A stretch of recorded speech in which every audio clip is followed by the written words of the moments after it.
Reims, sa célèbre cathédrale, son palais des archevêques, sa porte gothique.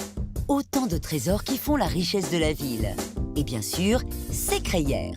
Situées à quelques centaines de mètres du centre-ville, sous la colline Saint-Nicaise, ces anciennes carrières de craie abritent ce qui a fait la fortune des plus prestigieux domaines de Champagne, leurs caves. Elles ne seraient pas moins de 2000, reliées par des dizaines de kilomètres de galeries. Un monument unique que vous avez placé en 6e position et qui ne date pas d'hier. Ils sont pas fous, ces Romains, c'est à eux que l'on doit l'idée de creuser des grottes souterraines dans de la craie tendre. Les moines bénédictins en feront bon usage après. Alors leur passage a laissé quelque chose d'un peu mystique au lieu, qui est propice au recueillement. Aujourd'hui, ce sont les bouteilles qui s'y reposent et plutôt bien. Nous sommes devant une crayère, propriété de l'une des marques de champagne les plus prestigieuses. David est un fin connaisseur du divin breuvage et des grandes maisons qui le produisent. Il retrouve Fabienne, historienne et spécialiste du sujet. On va prendre cet escalier monumental. Allons-y. Pour accéder à ces caves, un escalier gigantesque vous entraîne à plus de 20 mètres de profondeur. Vieilles de 2000 ans, ces anciennes carrières de craie ont d'abord servi à bâtir les premières maisons de la ville de Reims. À cette époque, des millions de blocs de craie sont extraits de ces cathédrales souterraines.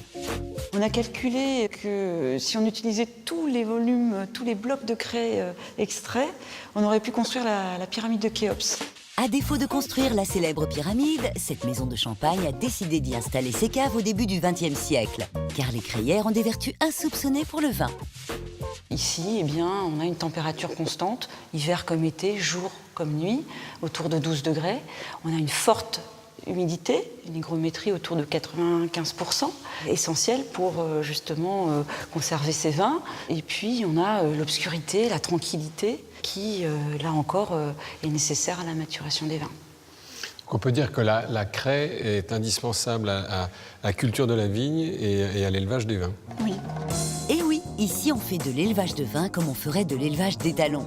Pour parvenir à l'excellence, la célèbre Madame Veuve Clicquot invente en 1916 le système de la table de remuage qui permet d'incliner les bouteilles et d'offrir ainsi le champagne parfait. Toute l'invention reposait donc sur cet enjeu de faire progresser de façon compacte le dépôt tout au long du verre et de pouvoir le rassembler de façon massive dans le goulot, de l'expulser en une fois sans faire partir toute l'effervescence. Depuis, cette invention révolutionnaire a été adoptée par toutes les grandes maisons de champagne. Chaque jour, 2 employés remuent entre 60 et 100 000 bouteilles. Et chaque bouteille fait l'objet d'un long processus de remuage. Il y a 53 prises, ça veut dire qu'on vient remuer le vin 53 fois. Donc il faut à peu près un mois pour remuer un vin. La répétition des gestes vous semble rébarbative? Mario, lui, voit les choses autrement. Ce que j'aime, c'est la diversité du travail. Pouvoir changer de format de bouteille, de passer de Jéroboam à Magnum à bouteille, c'est jamais les mêmes travails, jamais les mêmes façons de remuer. Chaque vin est différent. Mais ces crayères ne sont pas seulement devenues des caves, elles ont aussi permis de sauver des vies. Alors voilà, ici on a une croix rouge qui évoque la présence dans les crayères pendant la Première Guerre mondiale d'abris, à la fois une partie hôpital, infirmerie, mais aussi pour la vie quotidienne, puisque les bombardements pouvaient durer plusieurs jours, et donc des familles entières descendaient dans les crayères. Aujourd'hui, les seules familles qui y descendent sont des touristes, et la plupart sont impressionnés par ce qu'ils découvrent. C'est très intéressant de voir ces crayères qui ont derrière toutes les étapes de l'histoire, de la préhistoire en passant par le Moyen-Âge. Ça reste quand même de mots extraordinaires et magiques. Franchement, quand on est ici au Reims, c'est incroyable. Et ces crayères vous réservent des surprises. Fabienne va vous dévoiler un précieux trésor dissimulé dans cette crypte. Voilà, la bouteille retrouvée dans cette épave de la Baltique en juillet 2010.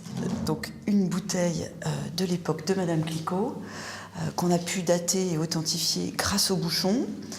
Et elle date donc de 1840 à peu près. C'est un navire marchand à destination de la Russie qui a sombré il y a près de 2 siècles. En 2010, des plongeurs découvrent l'épave et tombent sur 47 bouteilles de champagne dans ses soutes. À la surprise générale, le nectar, conservé à 5 degrés au fond de la mer, aurait gardé toute sa saveur. On a pu analyser ce vin et aussi le déguster, puisque certaines bouteilles de cette cargaison étaient encore propres à la dégustation. Une dégustation qui vaut de l'or. La dernière vente aux enchères de l'une de ces bouteilles est montée à 30 000 €. Autre maison de champagne, autre crayère. Cette fois-ci, nous avons rendez-vous avec la directrice générale du domaine. C'est ici qu'une autre femme, Madame Pommery, décide en 1868 d'aménager pour la première fois des carrières en cave. Un travail titanesque qui va mobiliser des centaines de mineurs pendant 10 ans. D'abord éclairées à la bougie, ces galeries vont faire l'objet d'une expérience qui va bientôt révolutionner le monde moderne. Un jeune homme écrit à Madame Pommery au domaine, apprenant qu'elle fait ce chantier extraordinaire. Et il lui dit, voilà madame, j'ai besoin d'un endroit un peu hors norme pour présenter moi-même mon invention. Et donc Edison va électrifier l'ensemble des caves pour se servir de cet endroit comme on pourrait dire aujourd'hui le premier showroom électrique existant. 150 ans plus tard, c'est toujours le même réseau électrique qui fonctionne et qui donne à certaines galeries des ambiances de boîte de nuit. Des galeries qui portent chacune un nom de capitale. Lorsqu'elle crée son champagne brut, Madame Pommery décide de l'exporter. Et chaque fois qu'elle va conquérir un nouveau pays, elle va dédier une galerie au nom de ce pays. Un tour du monde improbable où les plus grandes capitales se croisent dans la pénombre de ces crayères. Au détour d'un couloir, on croise même un nom que nous connaissons bien. Et pour les amateurs de bulles et de lumière, le voyage se termine avec ce qui a fait la renommée de ces maisons, le fameux Nectar des Rois.